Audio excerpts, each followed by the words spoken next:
माझं नुकतंच लग्न झालं आणि मी सौ सानिका भरत सोनवणे झाले. आयुष्य असं सुखाच्या हिंदोळ्यावरती झुलत होतं. माझा नवरा कामावर जाताना छान हसून बाय बोलून गेला होता.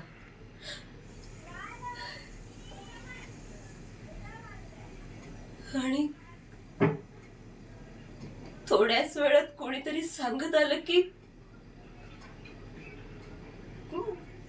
परत गेला.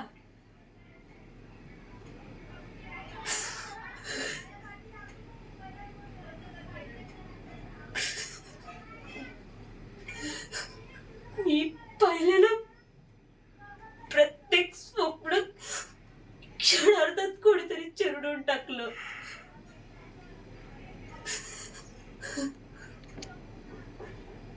पण कोणी कोण असेल यामागे दोषी?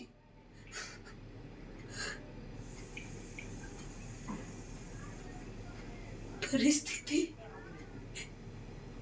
जी माझ्या नवऱ्याला लग्नाच्या 4थ्याच दिवशी कामावर घेऊन गेली ती, की ते कारखानदार ज्यांनी कारखान्यातल्या मशिनरी दुरुस्तच केल्या नव्हत्या,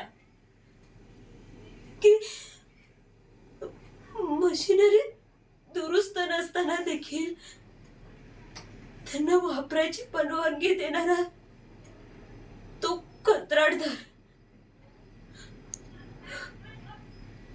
कोण असेल दोषी?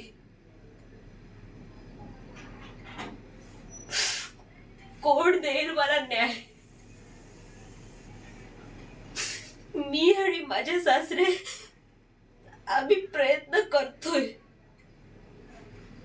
पण आमची केस लढायला कोणी तयारच नाहीये.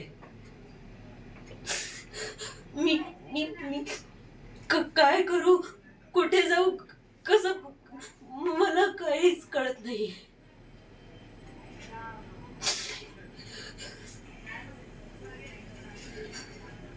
नाही, पण मी हार मानणार नाही.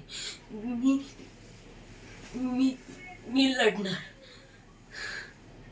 मी लढणार आहे माझ्यासाठी, माझ्या नवऱ्यासाठी.